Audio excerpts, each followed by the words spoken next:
What's up, everybody? We are finally back. Yeah. How long was it?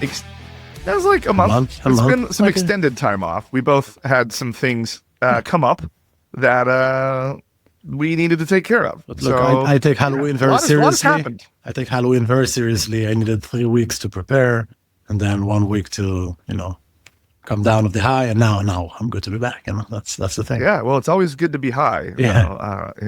Yes, it is. Yeah. So, I did 3 straight weeks of travel, which I don't think I've ever done that much travel. Now, have you done? Because you did a lot of conferences. Yeah, I've done two. I've done 2 weeks in all long week travel, not 3, but also you changed like a lot of time zones. So that was problematic. So went to Hawaii, went to Maui for a vacation. I will say 7 days in Hawaii is too long.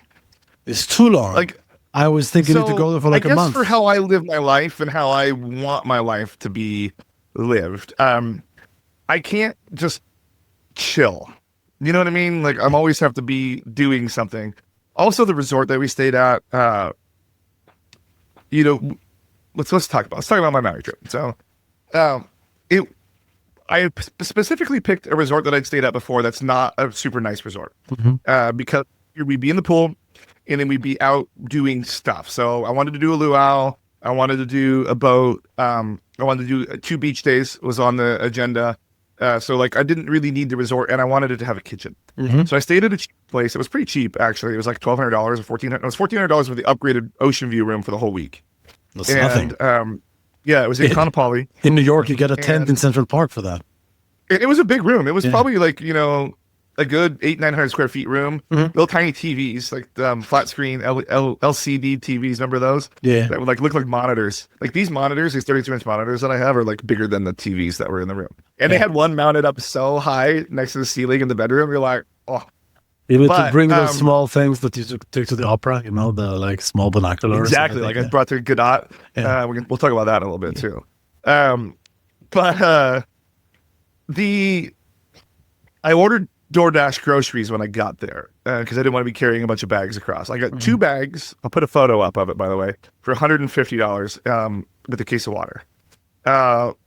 Pricing is what you would expect for an isolated area that's hard to get supplies to, But man, I thought we were going to be cooking a lot more than we cooked. We cooked exactly 2 times. I made breakfast once, and then she made a late night dinner, when we were drunk one of the nights, mac and cheese. That's always a problem. I enjoy the same type of travel. Oh yeah, we'll get an apartment, and if we want to make something, we can. Then you buy a bunch of groceries, and you brew coffee one day, and that's about it. I think that's the extent. So didn't know, by the way, no room cleaning. Room cleaning was an extra charge. Mm-hmm. So only had 2 little things of coffee. So I actually paid on I think the second or the third day to actually do one of the room cleanings. And then, so I got my coffee re-upped, and then the last day, there just wasn't any coffee. And I think on the last 2 days, we just went down and got coffee from the front desk, or they had a coffee shop in there, and it was okay. Yeah, it was fine. So it was a 7-day vacation, and I think you mentioned it before going out. It was the first time you took that long of a vacation in 7 years, 8 years? I don't think I'm going to do it again. I don't think I'm going to take that long. Now, of course, I ended up working just because, in the mornings, you're sitting there. I'm up at 4:30 in the morning because of the 3-hour time change. Mm-hmm. And I'm sitting there, so I'm like, I might as well bang out my emails, reply to my messages, because why not? And then I don't have the pile when I come back. So I did that, and then I had an episode released too, so I just did all that. You have to worry about that. Yeah, of course. Yeah, and then I'm on a committee for one of the conferences that we both go to, and I had 168 sessions to review, so I had to do that. So I got stuff done just to make it so it was normal, but it was cool because the view was awesome out of my room. Yeah. But I will say the drinks at that resort were horrific. They bordered on criminal, how bad they were. People should be going to jail for how bad these drinks are. Was it an all-inclusive one where you just get everything paid for? It was not. I was paying $17 for these drinks. So that's annoying. At an all-inclusive, it's tolerable because whatever. I'm gonna just drink as much as I can. Like I said, I'd stayed there before, and the waiters and waitresses have worked there for 20 years plus, and they know that they've worked there for 20 years and they don't give a shit about anybody anymore. Yeah. But the very last day, it was football Saturday. The bags were half packed. I was trying not to drink that day because I was I've been on a bender for 6 days. I need to just not drink today. Bro, this girl came up to the bar at the shitty bar that we were at our hotel, the bar at our hotel. And she's like, have you guys been to the hotel next door? The bar's amazing. And I was like, what, you got drink coupons or something? You work there? Joke totally landed. Everybody at the bar laughed. But, so then I was like, I finished my drink and it was so terrible. I was like, let's go check it out, bro. Not even 1 minute walk. You go out the gate, down, and then into the next gate. The most amazing, like, tiki bar, like, and outside. it was there all along. 4 bartenders, all along. huge TVs. It was life-changing. I'm like, we would figure this out at 5 o'clock on Saturday. Like, the worst, dude. It was the night football games were on. It was dark everywhere else in the country, and I'm finally sitting there just finally with a good drink. But we did a couple of things. So I did my luau, did VIP. It was fine. What's that exactly? Drinks what does that include? It's dinner. It's like a buffet dinner. And they walked the pig through, and it was called Drums of the Pacific. And then they had a 2-hour show, well, hour and a half show. It's really cool. Dancers were great. You know, like the performers were excellent. Yeah. The food was, it was okay, but that's what you expect of something like that. And the drinks, our server there was just not, like, again, I was watching other servers, they were excellent, but ours just like, he would just give my name's Paul or whatever his name was, I don't remember, and then he just would leave. Yeah. And I'm like, aren't we supposed to order drinks with you? So he was so bad that people from the table were going to other and getting tables, drinks at their little server station bar, like where they do it. But that was like a 2.5 hour thing. I bought the VIP package. And then we did one of the open air tour buses with like the shaka tours. Oh, nice. That was really cool. I wanted to go to one of the coffee plantations because I drink the Maui coffee, the brand. Oh, and so it's there. So I wanted to, yeah. So I don't have to worry about tariffs because I buy my coffee already from US. But I thought like we were gonna go in and they were gonna like show us how you pick the beans and all that. No, bro just pulls over on the side of the road next to the coffee plantation. It's like, there's the coffee. And then like talks about the coffee and the brands. And then like, I mean, it was really informative. Like, don't get me wrong. Like it was a 2-hour thing and it was awesome. But, and I would highly recommend everybody do shaka tours. I'll put a link in the thing. But it's as you're speaking, I'm thinking how different my travel style is from yours. I'll find the beach and I'll go try and get something to get high on and I'll just sit there. So 7 days we went to the straight. beach. 7 days straight. I won't do anything. I won't go into any tour. Won't talk to anyone. I just want to be zoned out. Let me tell you how the beach went. We walked down that sand, set up our towels because we didn't have Tommy Bahama chairs. I put my little speaker. Just don't worry, everybody. Just enough that only the two of us can hear it. I walked out of the water. I floated for about 2 minutes, and I said I did that. I walked back, and I was like, "Are you done with the beach?" She's like, "Yeah, I'm tired of the sand." We made it 30 total minutes on the beach the entire time we were in Maui. That was it. That was it. We had 3 days in the pool, but like it was short. Again, I no disrespect to each his own. It's just funny how sometimes it occurs to me that there are certain things you do in life and you feel like, oh, that's the only way to do those things. We each have our own unique perspective and, expectation. Yeah. And it's funny. When you go to like a big city vacation, so either it's New York, I mean, You've been in big cities with me. I have, yeah, but not a vacation. Yeah, what we do? We do some meetings, we do some drinking.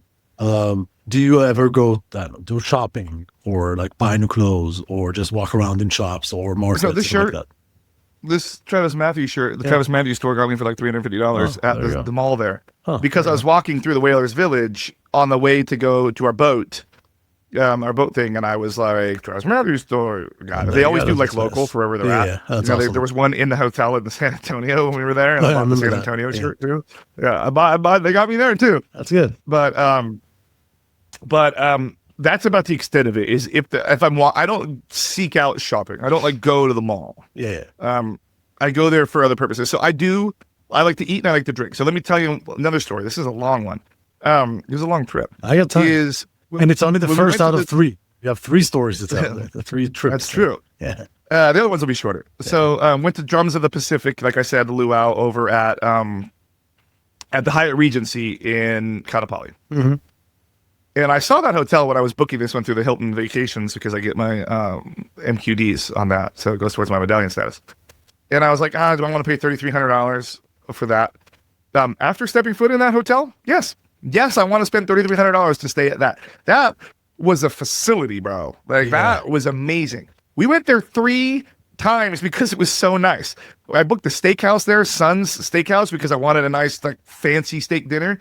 did it. Went to like their little Japanese bar there and drank drinks at their like hey my handshake drinks.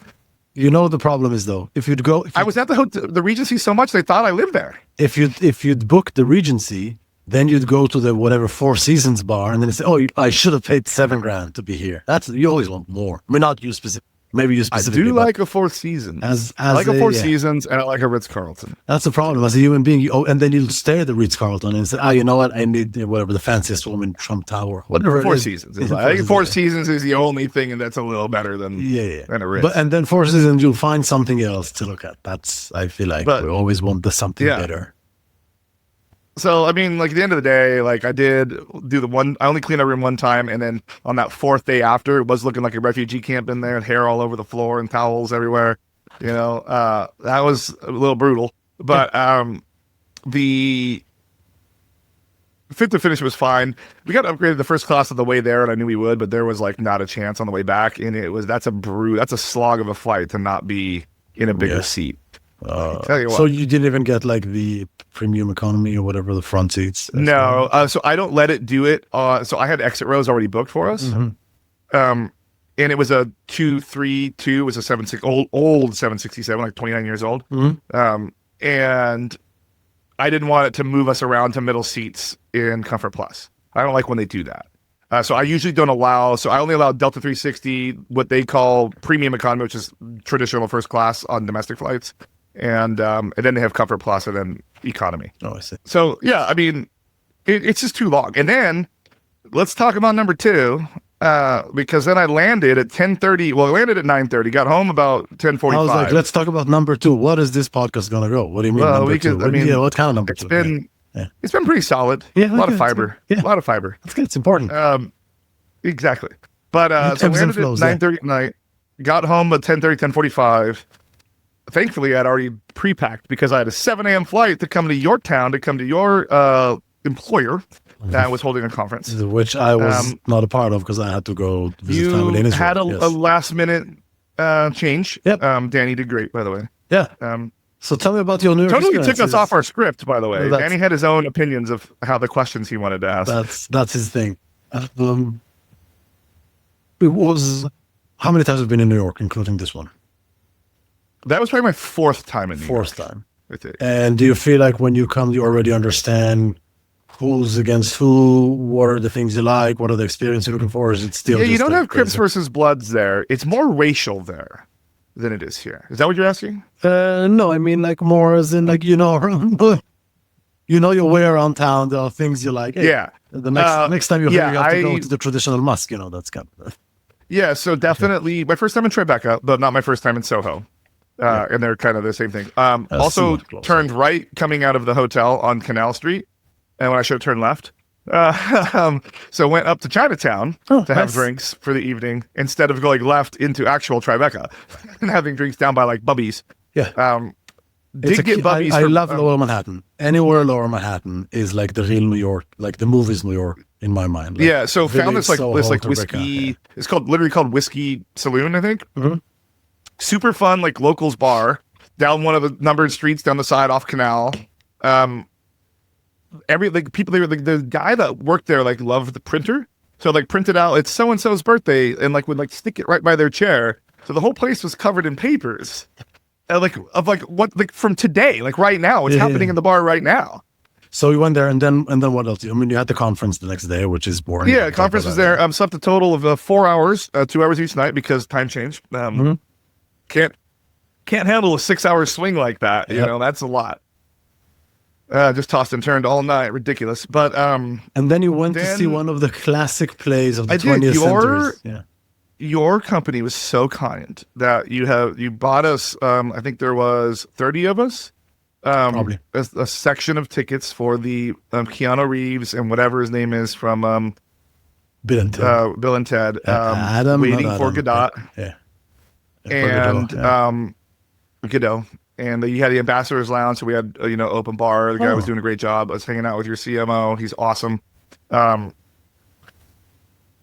We all didn't really know what was going on, so could you care to explain Godot, I would love to. So, as a drama kid in high school, I know it's surprising that I was one of these, this is one of the plays you learn. It's a classic 20th century Samuel Beckett, the absurd theater, and it's about the existential problem, which is being alive, essentially.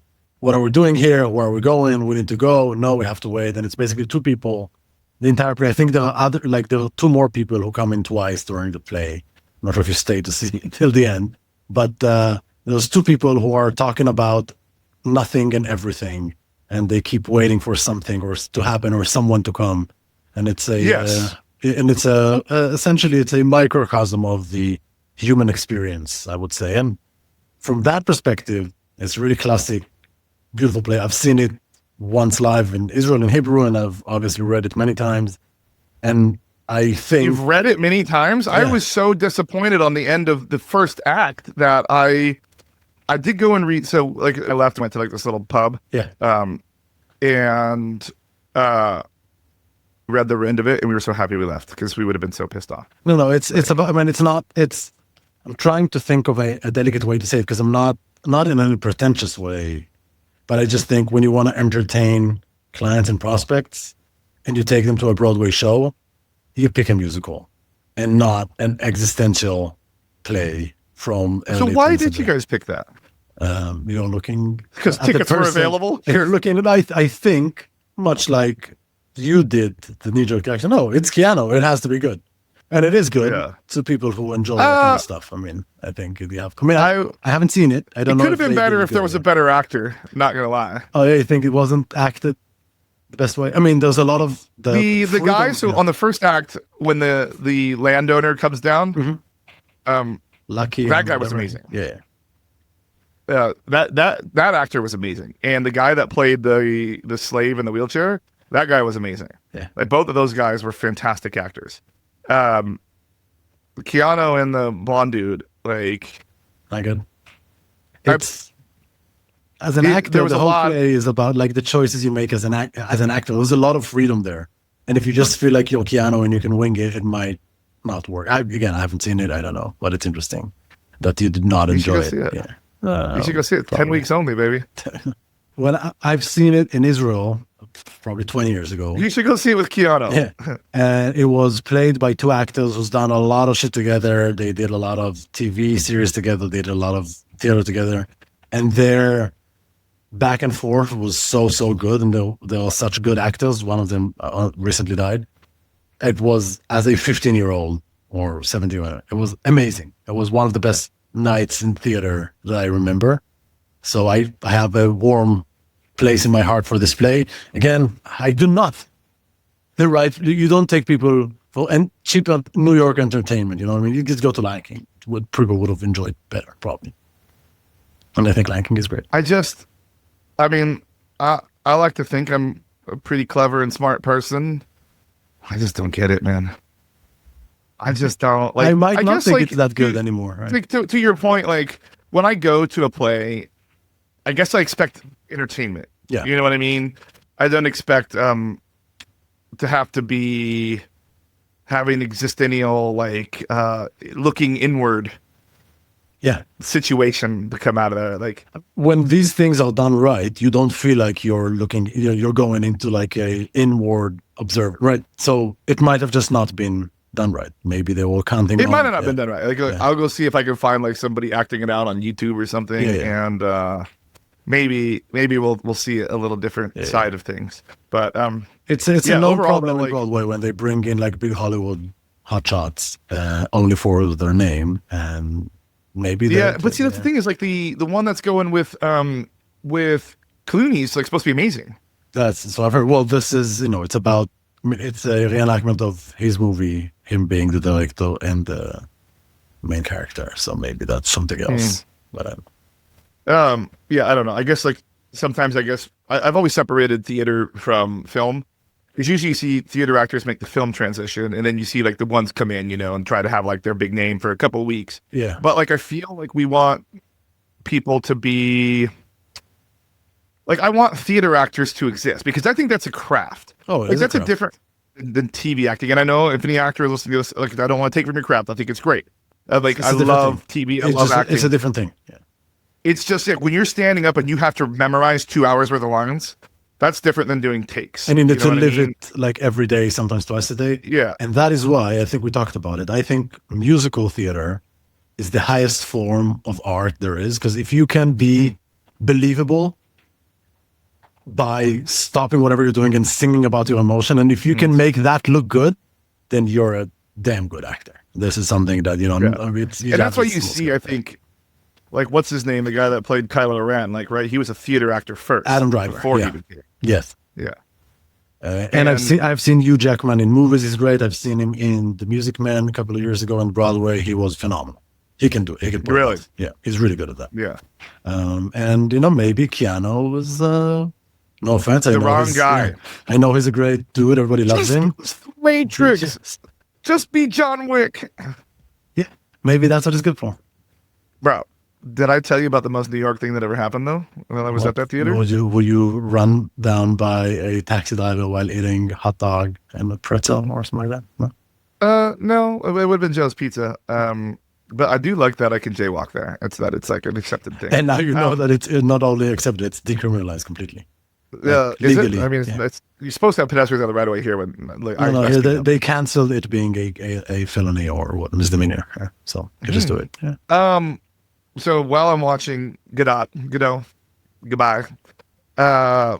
The chair right behind me. I didn't know that they let people in the theater while the play's happening. I thought you had to hold your ass back, and you could come and go as you please. So they're acting. It's dark. Some people get in, 5-10 minutes. Like, they told us that if we weren't in our seats, like, we weren't going to be sat. And it was like 5 minutes they'll call. So then we ran down there. And then they were walking behind the guy, and he screaming like he was like being like assaulted. One of the viewers of the patron sitting behind me while they were passing him. And apparently I think they either stepped on his foot or he said his hand was pinched. And it was probably the most inconvenienced he'd ever been in his whole entire life. And he needed everybody else to be inconvenienced with him. And he needed everybody to know that, look at me, I'm a privileged New Yorker sitting in the orchestra section that have been so inconvenienced by somebody stepping on his probably shitty 45-year-old loafers. Absolutely ridiculous. And if that guy ever listens to this show, you should feel ashamed of yourself, and you should never go out in public. You should just stay inside the rest of your life, because there are far bigger problems than having your shit stepped on at a Broadway play. Is it out? You let it out. You feel better now? I do feel better, but I just, it was like one of the most New York things. It's because one of the things I realize is people that especially have like grown up and only been in New York forever and ever and ever, like, the tiniest inconvenience to them is like, it'll ruin their whole day. Yeah. Like, I gotta go home now because the bodega was out of milk and I don't know how I'm gonna make my coffee tomorrow. It's ruined. By the way, when the rest of us just go like, well, shit, that sucks. I guess I'm even having black coffee, or you find something else in the fridge. Don't they say that New Yorkers are tough and they're like thick skin and don't care about anything? No, they're whiny little bitches most of the time. Okay, now I know. Yeah. Maybe Long Island people are tough and have thick skin, but like lower Manhattan and regular Midtown people are just. I've never seen people complain. Yeah. I've never seen people complain at the airport about every little thing more than people from New York at JFK. I want to say this is not a New York thing. It's not a New York thing. This is what's called being Jewish. But that's what it is.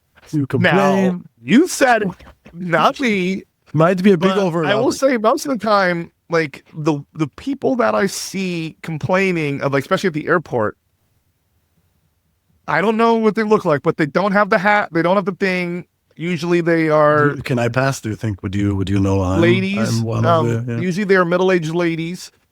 Oh, so you see, so there's a big overlap. There's New Yorkers, there's Jews, there's Midwestern Karens. All I would say they are very much New York. They got the whole thing going. The whole thing. The whole accent. So see the accent. What do you mean I can't? Boy, yeah, I thought it was my section. 2 on my thing. What is this 3?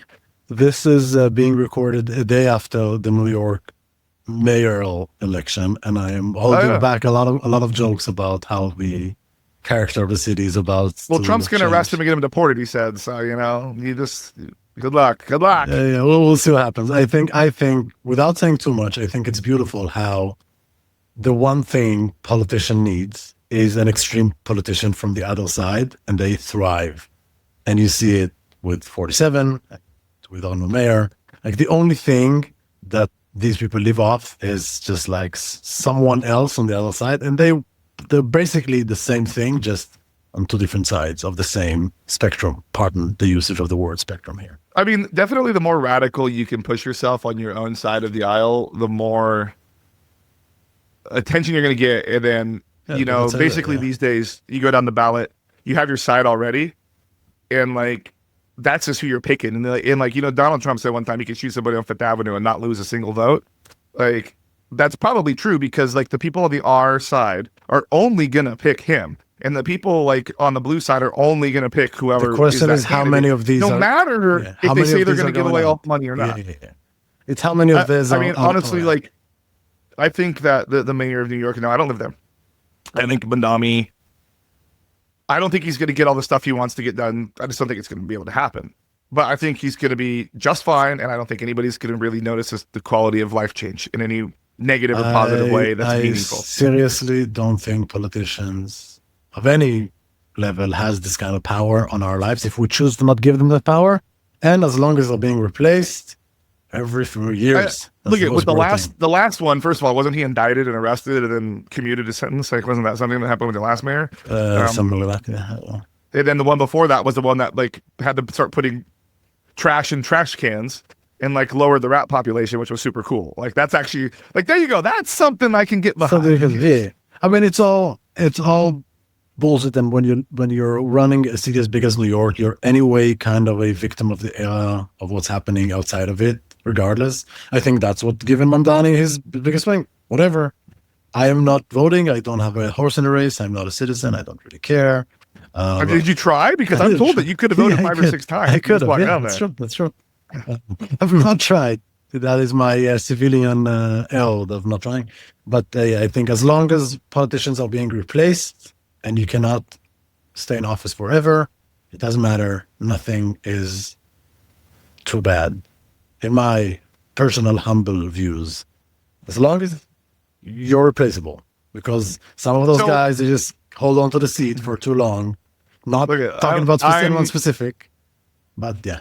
I'm talking about Nancy Pelosi because that girl's been there a long time. Yeah, I mean, same thing. I'm from California. I lean to the left. I have certain conservative values, like anybody that makes their own decisions in life. Yeah, does.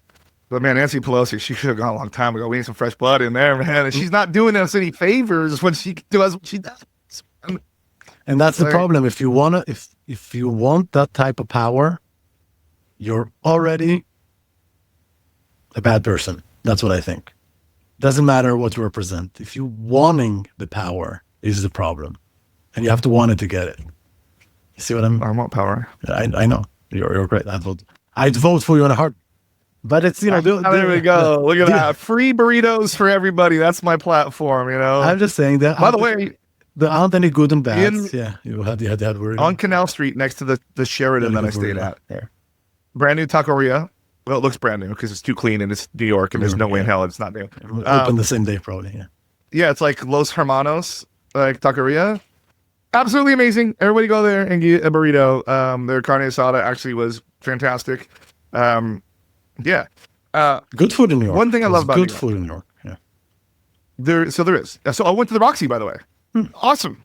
Super awesome. I told you. We didn't do the jazz because they had a big cover and it was like I couldn't come back that night. So we went during the day, like for like daytime. It's just such a nice classic New York place. Bro, just go and have a drink. That vibe was awesome. Yes. Bro, awesome. And like the ice and how they do it, everything. Dude, that guy that made the drinks was awesome. It's one of right now, you're looking at one of my favorite I told you so moment in my life. Because that's the first thing I said. You're staying in Tribeca, go to the Moxie, have a drink. That's what you need. Dude, like a little birdcage thing, all that. Like, no, that was a vibe. That place was a vibe. I will go there every time we're in that area. Every time. Right. Every single time. And then you were in Vegas last week. Then I flew back and I had 2 days here. Then I flew to Vegas and then did 4 days there. 3 nights. And the Venetian? At the Venetian, first time staying there. It's definitely showing its age, especially like my rooms, like the Palazzo rooms are new and it's a lot of refresh.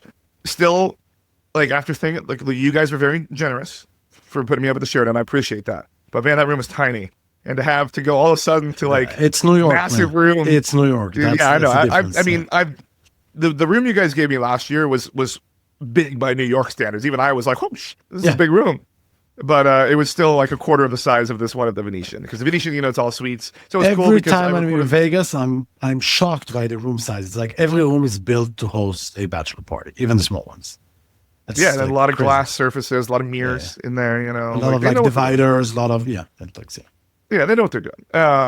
So with that one, exactly.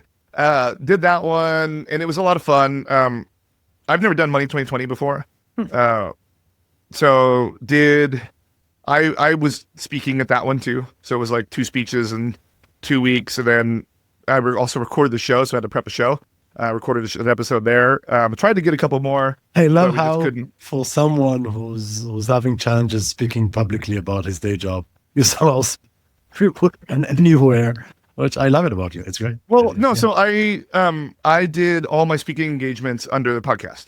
Which I understand. I'm allowed to do that. So I was fully booked, both yours and at Money 2020 under my other podcast. I know. My main podcast. I know that.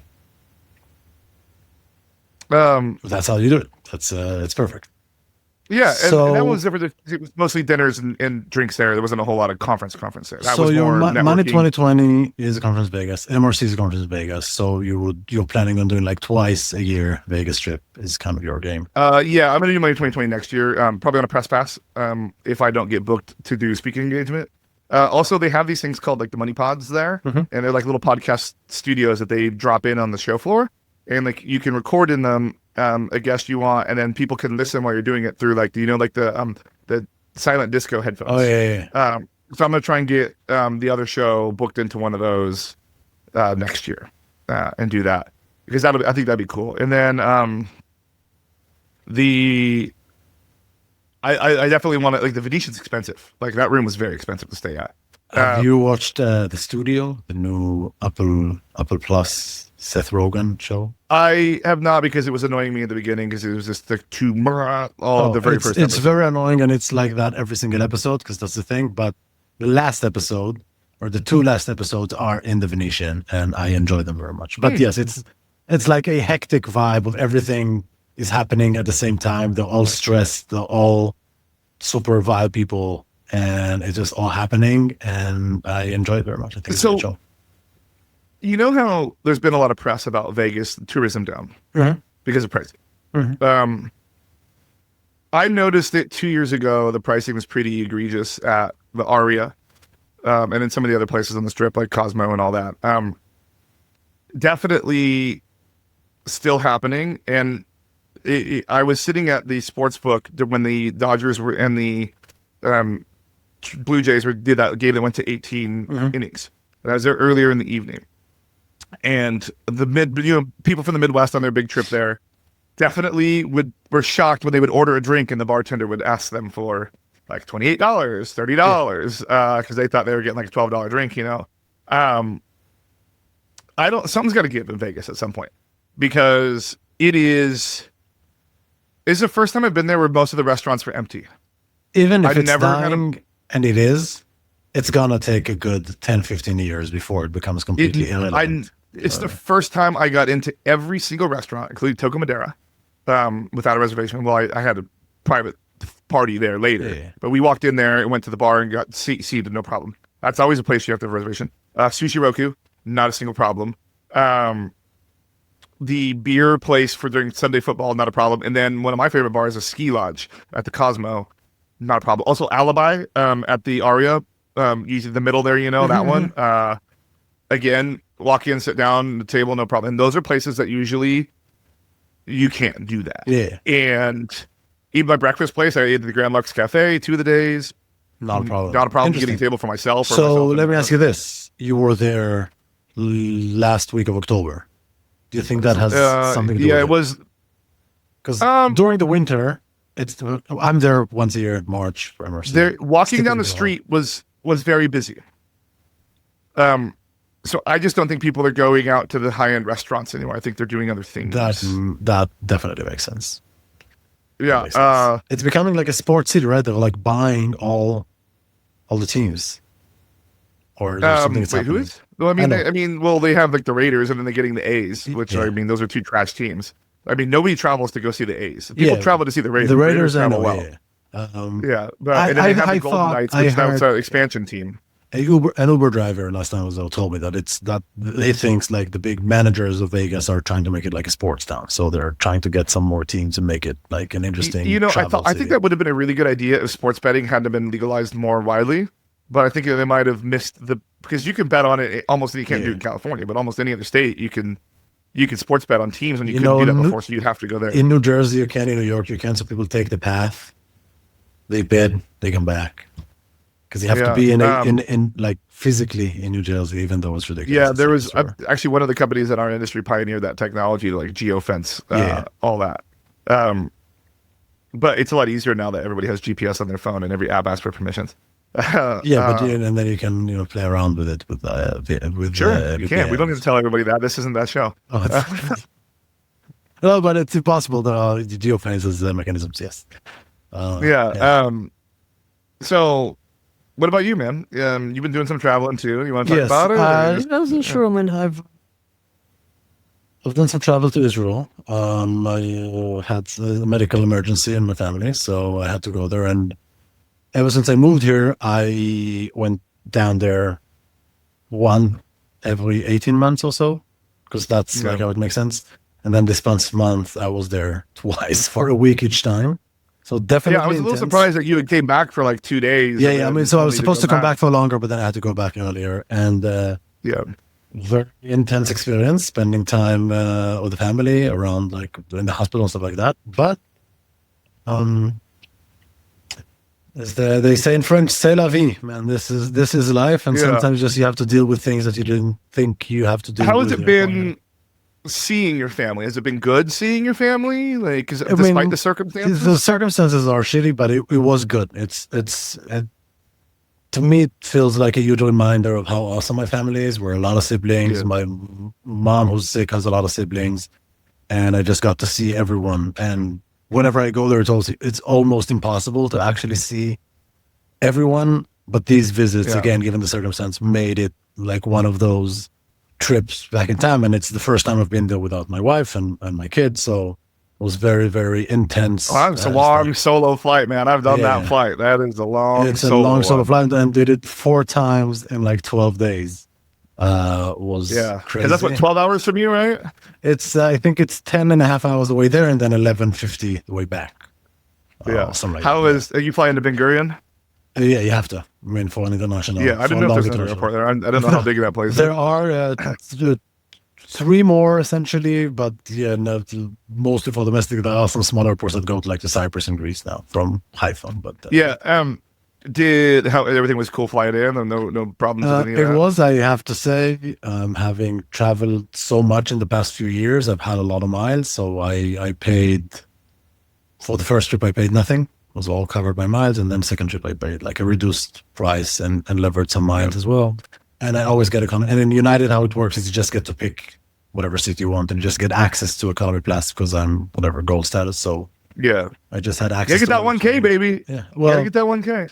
I am almost platinum. If there's, if you can find small positive points, I'll probably go again this year, which would push me over. I figured platinum. You'd go one more time. Yeah, and to push them, then then. Are you gonna go for the holidays? What holidays? The Jewish holidays or already. You got a lot of them. All of them. Yeah, all of them already happened, but there is Christmas and New Year's, which is holidays here. And I'm having all sorts of, other than that, some personal changes going in my life. So I'm going to have a nice, easy few weeks from now on. So I'll definitely. So you have some time. I do have some time. Yes. By the way, going in Vegas, the taxi line that goes into the Venetian from the back, because F1, where they have all the forklifts for the convention center.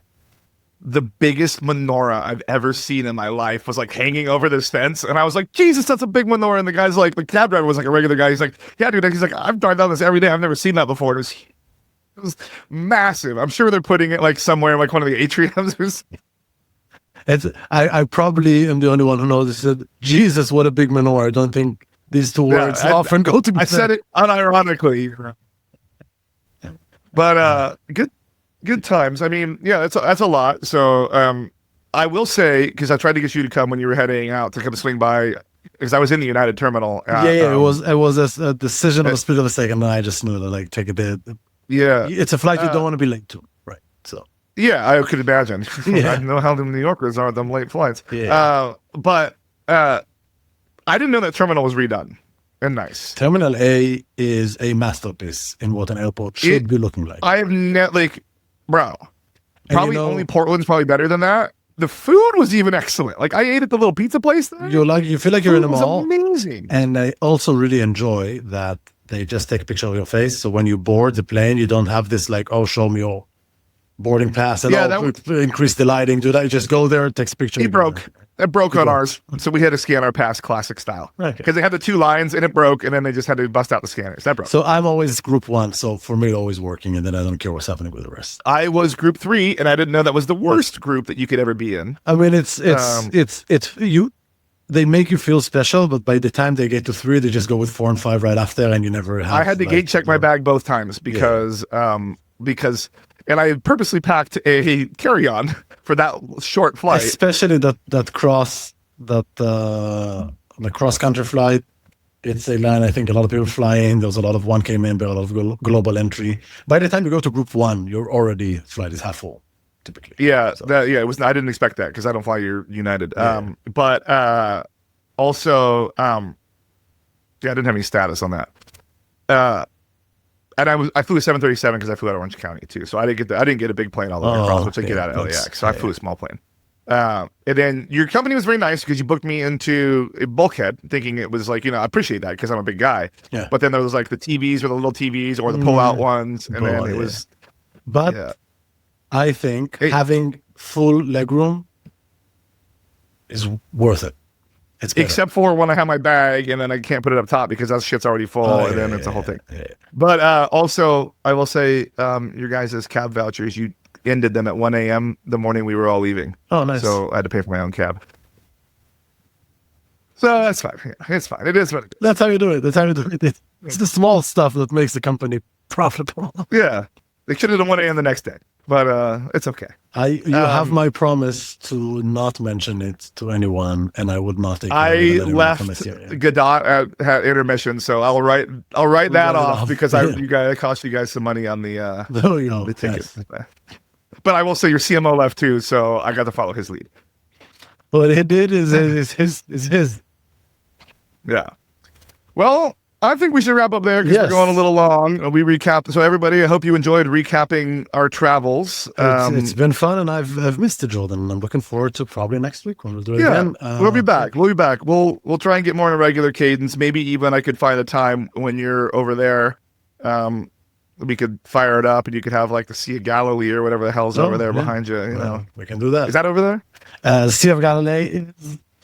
It's closer to where I grew up than Lake Tahoe to where you grew up, but it's does not count as the same area. I mean, how long does it take you to drive from the north of Israel to the south? Probably 7 hours, 8 hours. See, not very that. So yeah, the Tahoe is 8 hours away total. Yeah. So from where I grew up to the Sea of Galilee, it's like 40 minutes to the Sea of Galilee. But that's like, that's the other side. Don't go there. You might have to take a trip and have that as your background. I once walked from the Mediterranean Sea to the Sea of Galilee. They call it like shore-to-shore trip. And it takes about, 3 days. It's not a lot. Oh, wow, you did? Yeah. I mean, so you walk, you know who else with that? You do like a tent, you take a tent and a sleeping bag and then you do it. So first of all, because now I need to know, why did you do this? It's a thing you do. It's like a hike, a nice hike, 3 days hike with some buddies. That is not hiking for 3 days is not a nice anything. I was 18 and confused, and I thought it's cool. Today I enjoy sitting on my ass. Yes. Well, you know who else did that walk? There you go. Yeah. He's not a fan of menorahs. Yeah, there's a guy. Yeah. A couple thousand years ago. You're not a fan of menorahs? Probably crosses in reality, but All right, everybody. We'll see you in a week or so. See you in a week.